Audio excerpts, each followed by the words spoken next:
Hi, so this video is about our ability levels, or the way we grade our events, and they go from entry level, which is absolute beginners, to beginners, improvers, intermediate and advanced.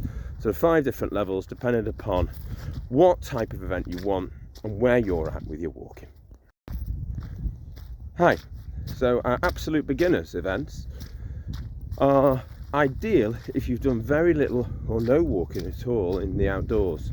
So you might be perhaps used to going out and about to the shops or around work or what have you, but coming to go outdoors is something that's fairly new to you, or perhaps you're coming back from an injury, or you just want to explore different places that you've not been to before at a leisurely pace.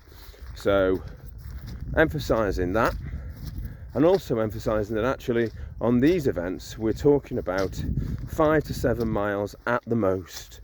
So it all depends on how or who we have in the group and what level that you are all at, but I can assure you that it doesn't go higher than that. So that's the absolute cap on this type of event.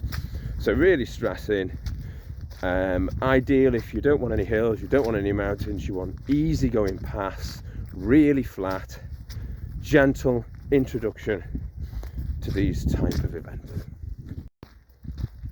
Next, beginners. So for beginners events, we're looking at around 6 to 9 miles, give or take again. You'll be expecting people of a similar ability level. There'll be perhaps, it'll still be fairly flat in the main, but there will be some bumps. So again, no hills, no mountains, but a little bit more elevation gain. Nothing serious, nothing strenuous. Remember, the word beginners is still there in the title. But I'm expecting you've probably done a little bit more walking. You may have been out and about. Perhaps that's the local canal path. I take the dogs for a walk, Jeff. We go to the woods, whatever it is. That sort of stuff on a occasional basis. I'm not expecting you to be doing this on the regular, but you know, you'll have been doing a bit of this here and there, and that's for beginners. So the next ability level is our improvers level, and from here you're looking at around about 7 to 10 miles distance covered. Again, there's that little bit of flex dependent upon the group and who we've got. Paths are going to be less well defined, so expect woody trails, or from the coast there might be sand dunes, there might be moorland sections, that type of thing. Nothing extremely strenuous at all, but there will be a little bit more ascent involved. So our next ability level is intermediate. We're looking at pushing ourselves a little bit farther now, so we're talking about 10 to 14 miles distance. You're going to have a little bit more ascent in there. There will be some hills or mountains involved in these. We might not necessarily be going to the top of them, but we'll certainly be tackling parts of them, so ascent will be greater. You'll be out for longer and you'll have a great time. And our final section is advanced. So advanced covers everything above intermediate, so it's 10 plus miles, and the emphasis really is on the plus there.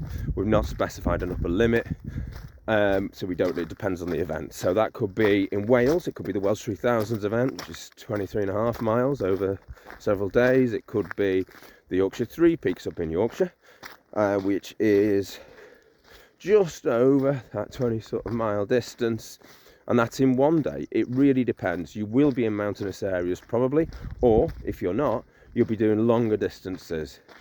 You'll expect hills, mountains, boggy, rocky sections. There shouldn't be very much exposure, and unless it's stated in the event description, you should expect to have both feet on the ground at all the time. In other words, no climbing, but we will of course be going uphill, and obviously the challenges that entails. So interesting stuff. If you've got any questions, of course, let me know.